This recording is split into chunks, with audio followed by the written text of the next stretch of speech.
Լոս Անջելեսում անհետ կորել է 33-ամյա Հարություն Կարապետյանը, որտեղ է Հարությունը եւ ինչ է հայտնի այս պահին։ Կալիֆոռնիայում գողերի համար 9-օրյա շոփինգը ավարտվեց ձեռնաշղթաներով, 97 ձերբակալված եւ ավելի քան $1 միլիոն վերադարձված ապրանք։ Մալիբոյում արագությունը շուտով թանկ հաճույք կդառնա, գործարկվում են 10 ավտոմատ արագաչափ տեսախցիկներ, որքան արագ վարելու դեպքում կարձանագրվեք։ Լոս Անջելեսում անօթևանների հարցով նոր ու վիճահարույց որոշում, քաղաքային խորհուրդը վերացնում է փողոցային ճամբարումն արգելող 12 հատուկ գոտիներ։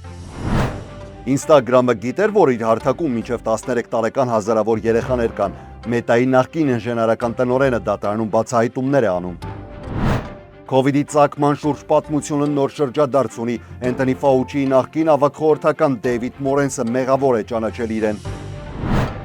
Ինչ է կառուցվում Սպիտակ տան տակ։ Թրամփը խոսել է 5 հարկ եւ մոտ 65 ֆուտ խորություն ունեցող ստորգետնյա հատվածի մասին, բայց երբ հարցրել են ինչ է այնտեղ, չի պատասխանել։ Այս եւ մի շարք այլ լուրերի մանրամասները առաջիկա րոպեներին։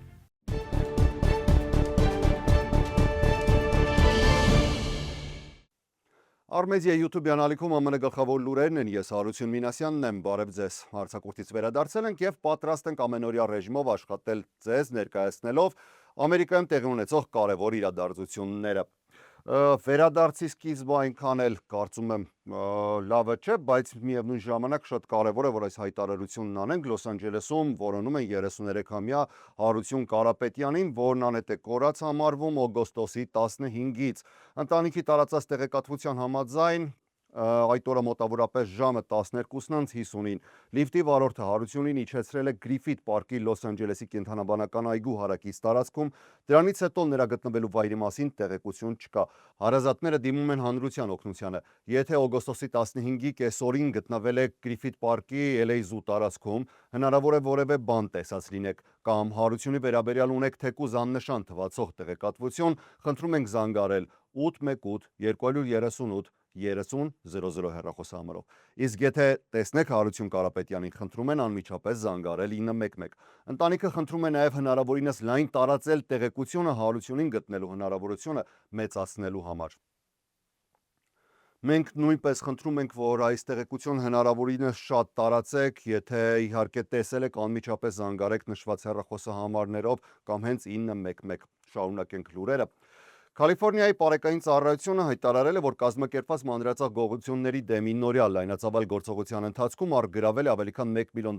գողացված ապրանք։ Օգոստոսի 1-ից 9 Highway Patrol-ի կազմակերպած մանրածախ հանցավորության դեմ պայքարի խումբը ուժեղացված գործողություններ է իրականացրել Կալիֆոռնիայի տարբեր համայնքներում, կենտրոնանալով խանութների, առևտրի կենտրոնների եւ այլ մանրածախ կետերի վրա։ Գործողությունն իրականացվել է ավելի քան 100 իրավապահ կառույցների կողմից։ Ոստիկանները փորձել են ոչ միայն արձագանքել արդեն կատարված գողություններին, այլև նախապես հայտնաբերել ու ձերբակալել կազմակերպված գողությունների հետ կապ ունեցող անձանց։ Արդյունքում ձերբակալվել է 97 կասկածյալ, որոնցից 8-ը ծանր հանցագործության մեղադրանքներով, հայտնաբերվել եւ վերադարձվել ավելի քան $8500 գողացված ապրանք, դրանց ընդհանուր արժեքը կազմում է $1,050,000։ Highway Patrol-ի հանձնակատար Շոն Դյուրին հայտարարել է, որ մանրածախ գողությունների հետևանքները երկարաժամկետ ազդեցություն են ունենում ինչպես բիզնեսների, այնպես էլ համայնքների վրա եւ ծառայությունը շարունակելու է միջոցներ հատկացնել հանցագործներին հայտնաբերելու եւ պատասխանատվության ենթարկելու համար։ Մանրածախ հանցավորության դեմ պայքարի խումբը գործում է 2019 թվականից։ Այդ ժամանակից ի վեր ծառայությունը մասնակցել է ավելի քան 4700 հետաքննության, որոնց արդյունքում կատարվել է ավելի քան 5300 ձերբակալություն։ Եթե հաճախ եք լինում Մալիբոյում եւ հատկապես ավտոմեքենայով, ապա այս լուրը ձեզ համար է։ Մալիբու քաղաքում գրեթե ավարտվել է արագության ավտոմատ վերահսկման 10 տեսախցիկների տեղադրումը։ Դրանք տեղադրվելու են Pacific Coast Highway-ի 21 մղոնանոց հատվածում։ Տեսախցիկները նախատեսվում է ակտիվացնել սեպտեմբերի վերջին, իսկ առաջին 60 օրվա ընթացքում համակարգը կաշխատի նախազգուշացման ռեժիմով։ Եթե մեքենան սահմանված արագությունը գերազանցի առնվազն 11 մղոն/ժամ արագությամբ, տեսախցիկը կարձանագրի խախտումը, սակայն վարորդի սկզբնական շրջանում միայն նախազգուշացում կստանա, իսկ արդեն նոյեմբերի վերջից կսկսվի իրական տուգանումը։ Խախտումները կհանգեցնեն քաղաքացիական տուգանքների, սակայն վարորդական իրավունքների վրա տուգանային միավորներ չեն ավելացվի եւ խախտումը չի ազդի ապահովագրության վրա։ Լոս Անջելեսի քաղաքային խորհուրդը 10 կողմ 3 դեմ ձայնով որոշել է վերացնել անօթևանների փողոցներում ճամբարելն արգելող հատուկ 12 գոտիները։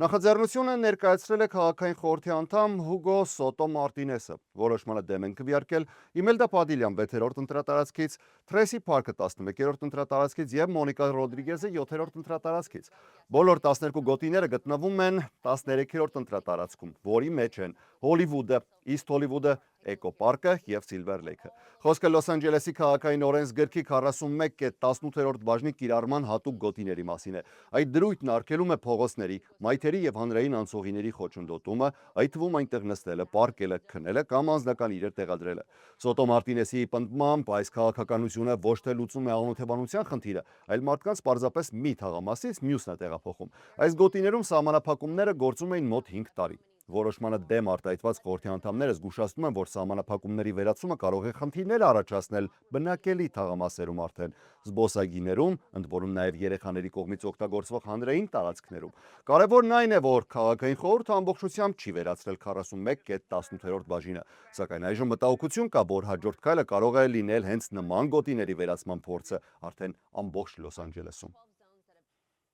Մնանք նահանգային լուրերի շրջանակում, Կալիֆորնիայում սկսված խոշոր դատավարության ընթացքում Մետայի նախկին ինժեներական տնօրեն Արտուրո Բեխարը հայտարարել է, որ ընկերությունը տարիներ շարունակ երեխաների անվտանգության հարցում շահույթը հաճախ ավելի բարձր է դասել, քան օգտատերերի բարեկեցությունը։ Դաշնային դատարանում ցուցմունքի ժամանակ Բեխարը պնդել է, որ ընկերության ներսում բոլորին հայտնի էր, որ Instagram-ից օգտվում են նաև 13 տարեկանից փոքր երեխաներ։ Սա կարևոր է, քանի որ Մետան պաշտոնապես պահանջում է, որ Facebook կամ Instagram հաշիվ ստեղծելու համար օգտատերը լինի առնվազն 13 տարեկան։ Բացի այդ, Միացյալ Նահանգների կոպապ դաշնային օրենքը սահմանափակում է մինչև 13 տարեկան երեխաների անձնական տվյալների հավաքագրումն առանց ծնողների համաձայնության։ Դատավարությունն ընթանում է Օքլենդի դաշնային դատարանում։ Մետայի դեմ այս փուլում հանդես են գալիս Կալիֆոռնիան, Կոլորադոն, Քենթաքին եւ Նյու Ջերսին։ Նրանք այն 29 նահանգներից են, որոնք դեռևս 2023 թվականին դատի էին տվել տեխնոլոգիական հսկային։ Մյուս 25 նահանգների գործերը նախատեսվում է քննել ավելի ուշ։ Նահանգների հիմնական մեղադրանքն այն է, որ Մետան գիտակցաբար ստեղծել է այնպիսի գործառույթներ, որոնք կարող են կախվածություն առաջացնել երեխաների եւ դեռահասների մոտ,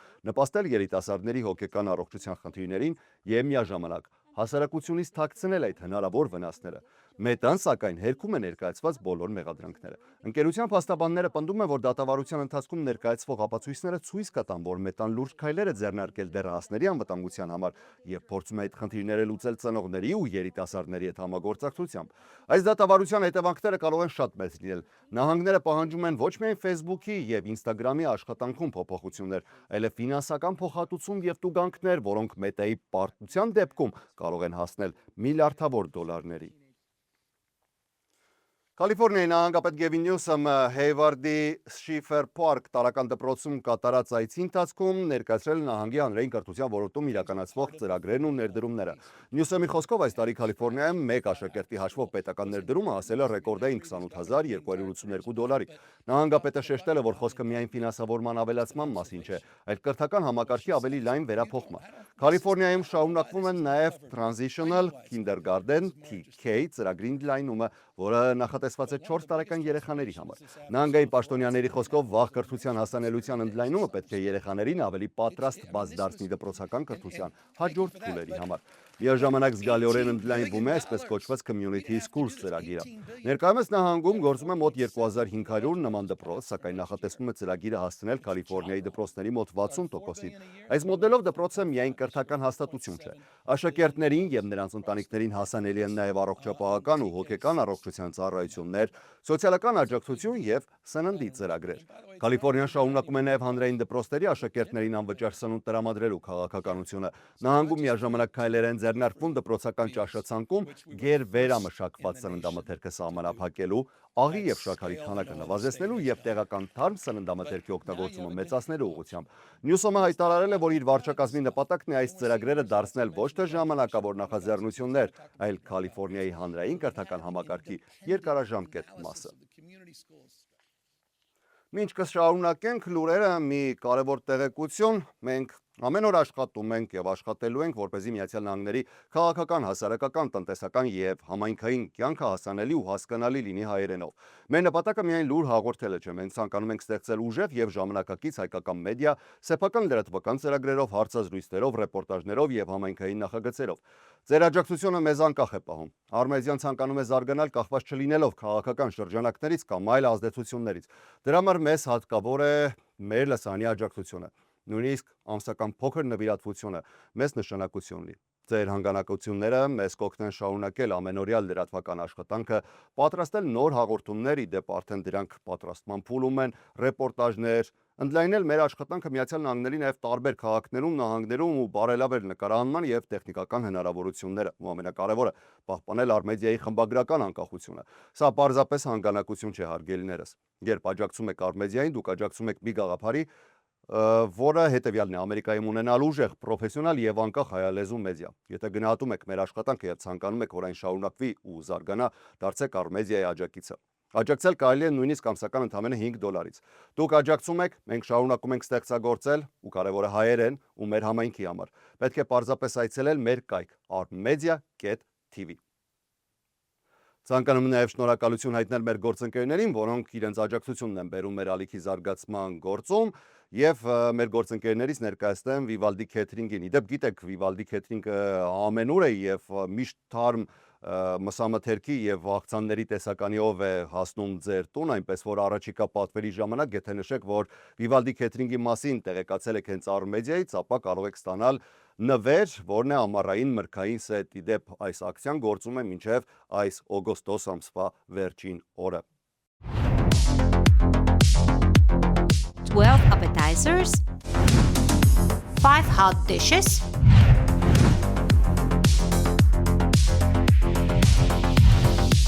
5 sides, $300 for 10 to 12 people.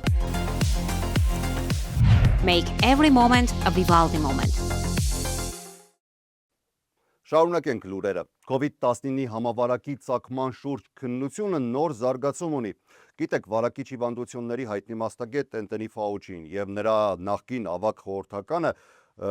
բժիշկ Դեյվիդ Մորենսը իրեն մեղավոր է ճանաչել դատանում, բայց մեղավոր է ճանաչել մեկ այլ հանգամանքով, որ կարևոր փաստաթղթեր է թաքցրել եւ չի տեղեկացրել այդ մասին կոնգրեսին։ Մորենսը դատարանում ընդունել է իր մեղքը ԱՄՆ կառավարությանը խաբելու նպատակով դավադրության հոդվածով։ Սա դաշնային հանցագործություն է, որի համար նրան կարող է սպառնալ առավելագույնը 5 տարվա զտազերկում։ Դատավճիռը նախատեսվում է հրապարակել նոյեմբերի 12-ին Մերիլենդում։ Արդարադատության նախարարության պնդմամբ Ալերգիայի եւ վարակիչ հիվանդությունների ազգային ինստիտուտում աշխատելու տարիներին Մորենսը միտումնավոր օգտագործել է իր անձնական էլեկտրոնային փոստը, որպեսզի շրջանցի պետական փաստաթղթերի հրապարակայնության վերաբերյալ օրենքները։ Նրան մեղադրում են COVID-19-ի հետազոտությունների ֆինանսավորմանը վերաբերող հաղորդագրությունները թաքցնելու կամ ոչնչացնելու մեջ։ Դրանց թվում են եղել նաև քննարկումներ կապված վիճահարույց կորոնավիրուսային հետազոտության դրամաշնորհը վերականգնելու փորձի հետ։ Հատկանշական է, որ կոնգրեսում նախկին ցուցմունքների ժամանակ Մորենսը հերքել էր, որ անձնական էլեկտրոնային փոստն օգտագործել է դաշտային թափանցիկության պահանջները շրջանցելու նպատակով։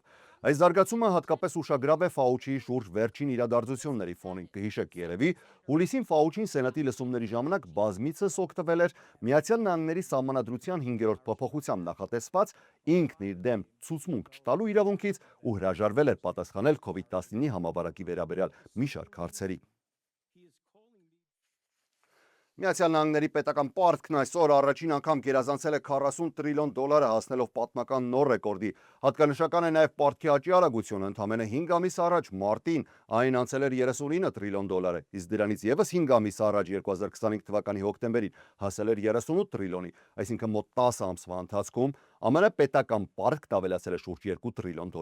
Պարտքի աճի հիմնական պատճառներն են պաշտպանական ծախսերը, Social Security եւ Medicare ծրագրերը, ինչպես նաև արդեն կուտակված պարտքի դիմաց վճարվող հսկայական տոկոսները։ Պետությունը շարունակում է ավելի շատ ծախսել, քան հավաքագրում է հարկերի միջոցով, իսկ տարբերությունը ֆինանսավորում է նոր պարտք վերցնելով։ Մեծ պետական պարտքը եւ դրա ֆինանսավորման անհրաժեշտությունը կարող են նպաստել վերավարկավորման բարձր ծախսերին։ Դա նշանակում է ավելի թանկ հիպոթեկային եւ ավտոմեքենաների վարկեր, իսկ բիզնեսների համար ներդրումների համար ավելի քիչ հասանելի միջոցներ։ Երկարաժամկետ հեռանկարում դա կարող է ազդել նաեւ աշխատավարձերի եւ ապրանքների ու ծառայությունների գների վրա։ Հաջորդ կարևոր սահմանագիծն արդեն 41.1 տրիլիոն դոլարն է։ Դա Միացյալ Նահանգների գործող պարտքի օրենսդրական սահմանաչափն է, եւ երկիրը դրան կարող է հասնել ըստ վերլուծաբանների 2027 թվականի ձմռան վերջից մինչև ամռան կեսն ընկած ժամանակահատվածում։ Եթե դա տեղի ունենա, կոնգրեսը կրկին ստիպված կլինի որոշել բարձրացնել կամ ժամանակավորապես կասեցնել պարտքի սահմանաչափը։ Շարունակենք պաշտոնական թեմաներով։ Նախագահ Դոնալդ Թրամփը այսօր Սպիտակ տանը լրագրողներին է ներկայացրել տան տարածքում ընթացող լայնածավալ վերանորոգման աշխատանքները, հայտարարելով, որ շենքի եւ հարակից տարածքների վիճակը տարիներ շարունակ պատշաճ չի եղել։ Նրա խոսքով հին ասֆալտապատ հատվածները փոխարինվում են բարձրորակ սպիտակ գրանիտով։ Վերականգնվել է Սպիտակ տան ճակատային հատվածը, փոխվել են վնասված քարերը, նորացվել են սիզամարգերը եւ մի շարք ներքին հատվածներ։ Թրամփը շեշտել է, որ աշխատանքների մի մասը ֆինանսավորվում է մասնավոր նվիրատվություններով, այդ թվում իր միջոցներով։ Ամենաուշագրավ նախագծերից մեկը նոր ուղղաթիռային հարթակն է։ Թրամփի խոսքով նոր սերնդի հզոր ուղղաթիռների շարժիչները նախկինում վնասում էին Սպիտակ տան սիզամարգը, իսկ նոր հարթակը նախատեսված է նույնիսկ ամենամեծ ու հզոր ուղղաթիռների համար։ Թրամփը նաև բավական հետաքրքիր մանրամասներ է հայտնել կառուցվող պալահանդեսային սրահի եւ դրանքից ռազմական համալիրի մասին։ Նրա խոսքով համալիրի տանիքը նախատեսվում է պաշտպանված դարձնել դրոններից, իսկ այնտեղ տեղակայված համակարգերը պետք է օգնեն պաշտպանել Սպիտակ տունն ու Վաշինգտոնը։ Նա նաև ասել է, որ կառույցը գետնի տակ է իջնում մոտ 5 հարկ, շուրջ 65 ֆուտ խորությամբ։ Երբ լրագրողները հարցրել են, թե ինչ է լինելու այդ 5 հարկերում, Թրամփը պատասխանել է, որ չի կարող մանրամասներ հայտնել։ Նախագահ Դոնալդ Թրամփը նաև երեկ օրով հետաձգել է Կանադայից ներմուծվող շուրջ 20 միլիարդ դոլարի ապրանքների նկատմամբ նախատեսված 50% մաքսատուրքերի կիրառումը։ Որոշումը կայացվել է պատժամիջոցների ուժի մեջ մտնելուց 2 ժամից էլ քիչ ժամանակ առաջ։ Թրամփը հայտարարել է, որ Միացյալ Նահանգներն ու Կանադան փաստաթղթերի վերջնական ձևակերպման պայմանով համաձայնության են ասել։ Նրա խոսքով հենց այդ պատճառով էլ 50% մաքսատուրքերի կիրառումը երեկ օրով դադարեցվել է կողմերին վերջնական պայմանավորվածությունները ձևակերպելու հնարավորություն տալու համար։ Կանադայի վարչապետ Մարկ Քարնին, սակայն, ավելի զգուշավոր ձևակերպում է օգտագործել։ Նա հաստատել է, որ բանակցություններում էական առաջընթաց կա, սակայն ընդգծել է, որ դեռ կարևոր աշխատանք է մնում կատարելու։ Վերջին 2 օրերի ընթացքում Թրամփն ու Քարնին 2 անգամ հեռախոսազրույց են ունեցել։ Կանադայի ապրանքային արտահանման գրեթե 72%-ը գաղտնիք չէ, որ Միացյալ Նահանգներ է գալիս։ Ուշագրավ է նաև, որ Թրամփն այս անգամ փորձում էր կիրառել 1930 թվականի թրիֆ ակտի Section 338-ը։ Այս դրույթը նախագահին թույլ է տալիս մինչև 50% մաքսատուրք սահմանել այն երկրների ապրանքների նկատմամբ, որոնք ըստ ԱՄՆ-ի խտրական վերաբերմունք են ցուցաբերում Ամերիկայի բիզնեսների նկատմամբ։ Այս դրույթը նախկինում երբեք չի կիրառվել։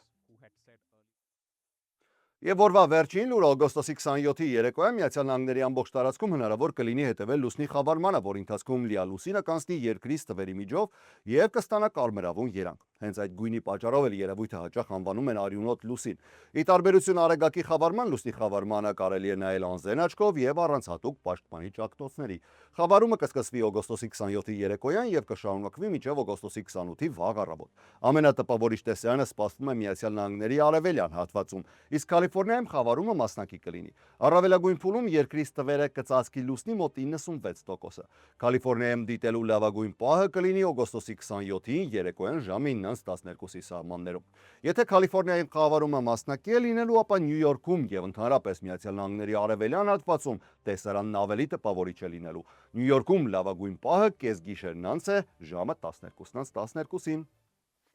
Դե ինչ այսօրվա համար այսքանն էինք առանձնացրել։ Ես Հարություն Մինասյանն եմ, շնորհակալ եմ ուշադրության համար։ Մի մոռացեք բաժանորդագրվել ալիքին եւ լայքել մեր նյութերը։ Բայց ամենակարևորը՝ առողջ ու խաղաղ եղեք։ Ցտեսություն։